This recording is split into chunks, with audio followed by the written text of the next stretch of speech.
Happy International Women's Day! I would like to celebrate this with a lot of special ladies, a lot of special women that I know of and that are very inspiring in Malaysia. They empower women, they empower everybody, inspired all of us. Today we are going to have Datin Paduka Marina Mahathir. She's an activist, she's a leader of many NGOs, and she is a good writer. She's a mom, a daughter, a sister, a wife, and she's also an active campaigner for women's rights. Hi, Hi, Dr. Mel. Marina. How are you? I'm good. Look at your Mm, hair. Oh my God, I know, right? MCO made me go crazy. You see, the hair went crazy as well.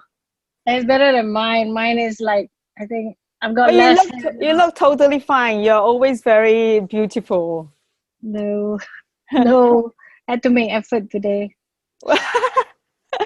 Thank you. Shall we start? Sure. What does International Women's Day mean to you? Uh, International Women's Day is a day to highlight and underscore what women do all the time. Actually, every day is Women's Day because we're constantly working and doing things. But I guess we need one day to remind everyone else about what we do and how important we are actually to all of humanity. Because if we went on strike, I think the world will stop. Oh, yes. Um, so yeah, I think it's a cause for celebration, commemoration, and it's nice to see so many programs being organized. Yeah, it's amazing. Um, Yeah. all right, next. What kind of women inspired you? Uh, the women who inspire me are those who really overcome all sorts of odds to get where they are to achieve, and they might not always succeed the first time, but they keep going and going and going until they get it. And I guess I could start with my mom, who went to medical school and found it really difficult and failed her first year and had to repeat, and failed her last year and had to repeat. And that was already a long course at 6 years. So actually, she spent 8 years doing it. Um, but she did it. I mean, she's just one of those people who's like, okay, I got to do this, so I will try and try and try, and eventually did it. Of course, it helped that her boyfriend graduated before her, and the Boyfriend only that way she could marry him was, her father said you can't get married until you finish and get your degree. So that was her motivation, I guess. Oh, that's so cute. Huh? But yeah, it's great. Never give up. Yes. Yeah, yeah, exactly. Okay, please describe woman in one word. One word. Resilient. What woman figure do you look up to?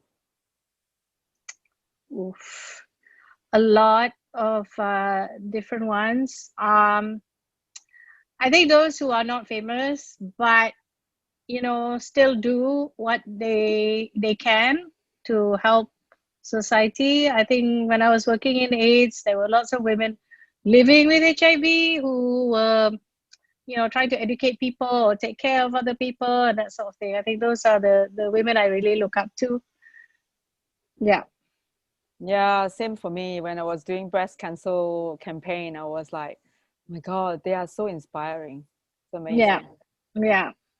Okay, what mindset does society have for women? I think there's still a lot of women can't do everything.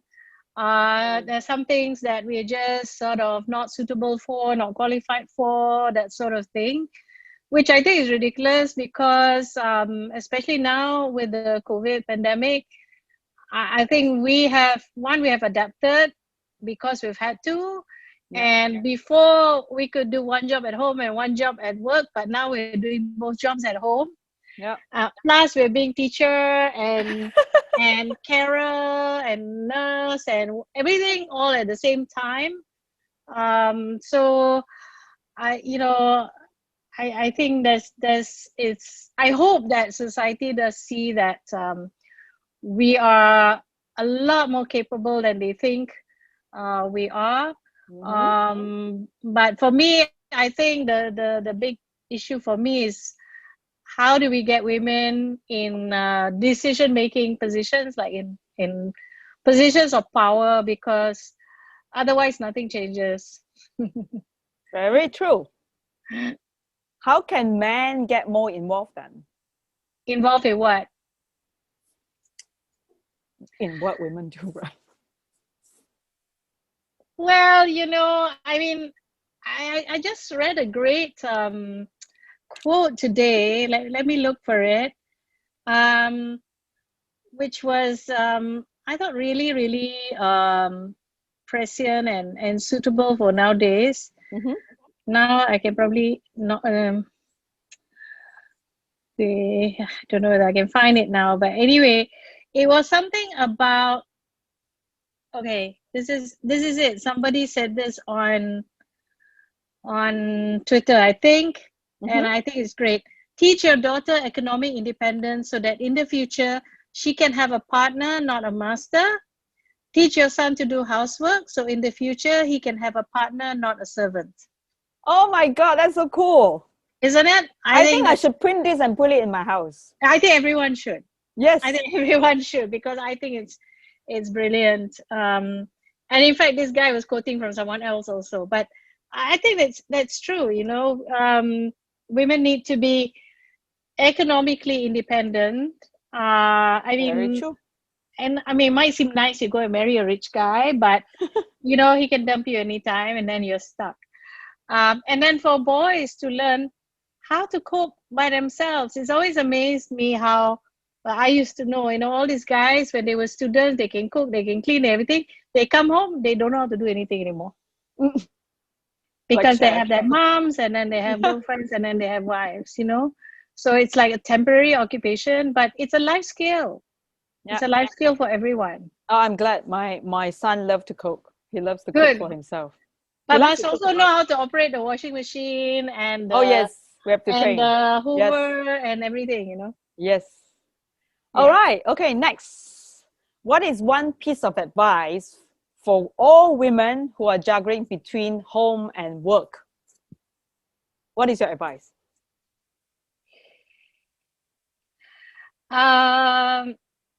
Well, number one, I think it's unfair that we all have to do these two jobs all the time. I think the main thing is not to stress yourself out to be perfect at both. Yeah. One of them has got to give, and it depends on which. I mean, you don't have to be the perfect mother and homemaker and everything and be the perfect career woman. I mean, something's got to give, because we put pressure on ourselves for doing this because society expects us to be great at both. Men only have to be great at what they work at. They don't have to be. Nobody asks them if they are good fathers or good homemakers or good cooks. It's very true. So how come like we are judged by these two things and they are judged by only one thing? That's not fair. So I think that if we succumb to this pressure, I don't think we're doing ourselves any good. We'll wind up being not very good at home and not very good at work. Okay. Yep. That's good. I should tell my girlfriend. I think so. I mean, yeah. Okay. Name 3 things that make women strong. Well, one I already said. I think we're resilient. When we're down, we can always we try and find some way of coming up again. We're very patient. I think we are, we can wait for something to turn out the way we want it to. We don't expect it to immediately happen. We'll take all the steps. Yep. And resilient, patient, and I think persistent. I think we don't give up that easily. No. Yes. Yeah. We're willing to explore every single thing to make sure that we get what we want, whether it's a job, or getting our kids to do something, or whatever. We are we're very detail minded, so we will just look at every single, maybe sometimes too much also, then we don't get to move. But yeah, I think we persevere. Yeah. Yeah. 150% agree. Only 50%. 150%. Oh, 150%. Well, how do you manage life and work? Life and work. And Work you, is you part do of a lot life. of NGOs as well. I mean, you are Work NGOs is part of leader, life. so I try to only do things I like. I try okay. very hard not to do anything I don't like. So Well, you seem to be very good in everything. no, that's not true at all. It's That's really true. not true. But I think managing my time is not something I'm good at. One of the things I have to learn how to do is not to keep taking on new projects. But the trouble is, if something excites me, then I want to do it. I'll do it. So then I find myself stretched all over the place. So um, I'm still learning to um, be more restrained, so I focus on just a few things that I feel I can contribute, and I try not to. I'm learning to say no, like, if that's the long and short of it. But then I can't say no to myself when I start thinking of new projects to do. It's typical. But yeah, but I guess, I don't think I balance it really. I think I'll spend I spend some days just focusing on one thing, and other days focusing on something else. So it's in the overall, like, if you look long term, like over a month or over a year, then it looks like it balances out, hopefully. Okay. Oh, then that will come to the next question. What advice would you give to your younger self then? My younger self, Yes. God, my younger self was really stupid. I mean, what advice? I don't know, actually, because you grow up in a certain time, in a certain environment, Yeah. and I consider myself quite lucky in the time that I had when I was younger, because I I had just enough choices, you know. Um, I had, this job or that job to think about, and that was it, and I had friends and things like that. But nowadays I feel that young people have far too much choice, Mm-hmm. that it's confusing. It's really confusing. And so many things coming at them all the time. I mean, I feel it because, I feel all these things coming on.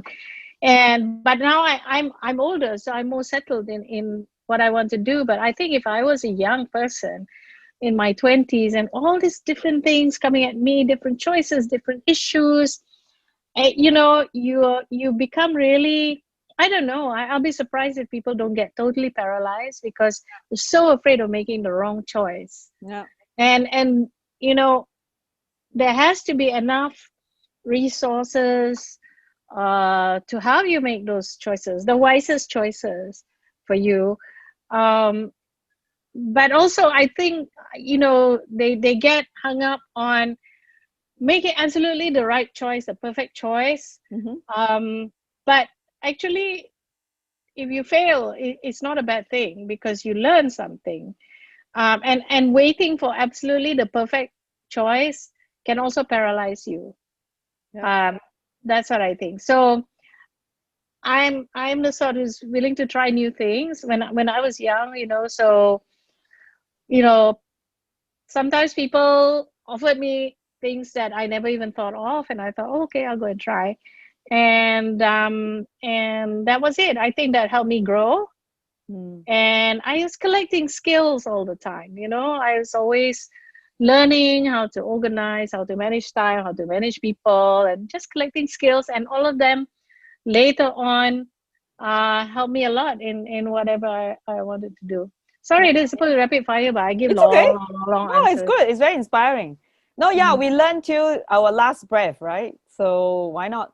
It's always new. And like me, I'm doing this. It's new to me, but it's fun. Yeah, why not? There's always something new to learn. Yeah. Okay. The last questions. How do you see women in today's society?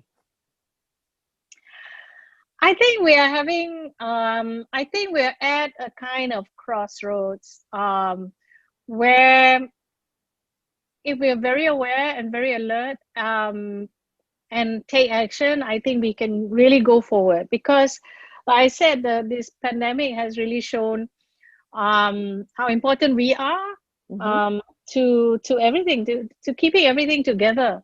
Yep. But there are many forces against us. I mean, all around the world, I think people are trying to push women back. It's a reaction to the successes that we've had before, and we need to be alert. We need to be alert and push back, because it would be so easy. Like, we might be so busy worrying about how are we going to put food on the table, how are we going to take care of our kids, and we don't realize the larger issues where we are being set back. And until things go back to normal, and then we suddenly wake up and think, oh my God, I've lost my right to this, I've lost my right to that. It just because we're in this kind of crisis mode doesn't mean that we should forget all the things that we still have to fight for. Yep. And we do have a lot of power. Like we are voters and everything. We should be very aware of that power, and use it to get what we want. I mean, we are not equal in this country. We are not equal in so many ways. Still within the law and everything, and we need to change that, because as long as we are not, we are never going to feel safe enough. I mean, look, the sexual harassment bill, don't know where it's at now, and we need that. We really desperately need that, because so many of our young women out in the workplace are experiencing this horrible thing. We've had an uptick in domestic violence during the pandemic. I know. And why? Is that, is it because we are now put in a situation where we have very little escape? There's so much bullying of women online nowadays. Yes. You can't talk about anything that's supposedly not feminine. Even we have to be safe, right? Even dressing up.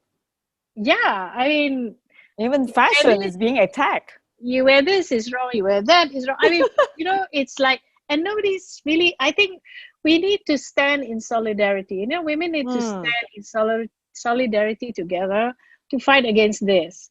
Because it's not good enough to say, oh, that person gets attacked, it's nothing to do with me. One day it'll be you. Yep. Because it creates, if all these bullies get away with it, they will think that they will always get away with it. Yeah. And sooner or later, they're going to come to you. True. And find something wrong with you. And you don't even know what's going to be wrong. Yeah.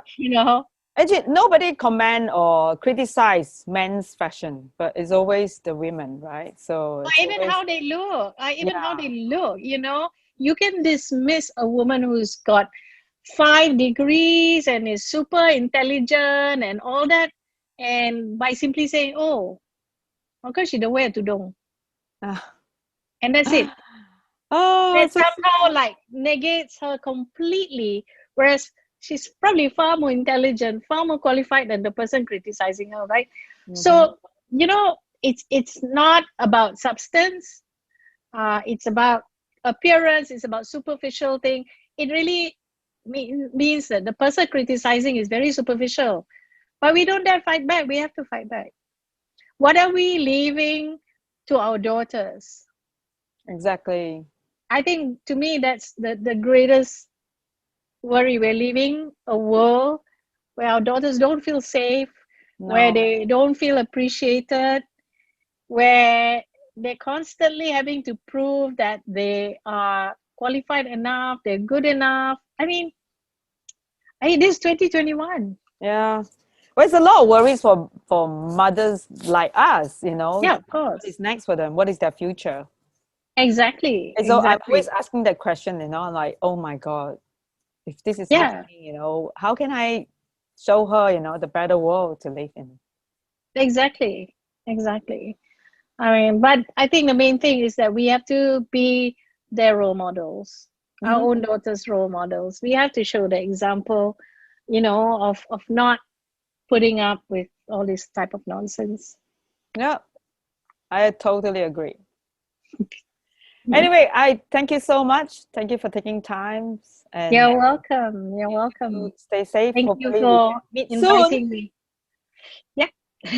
Yeah, hopefully we can meet soon and Yeah. yeah, have all the shows and events. Anyway, we miss that. Yeah. Everybody misses that. Something like, not have to think about all this uh, sad Anyway, things and difficult things. yeah, everything will be great. Thank you Okay. again. Have a Thank good you. weekend. Thanks. All right. Take Bye. care.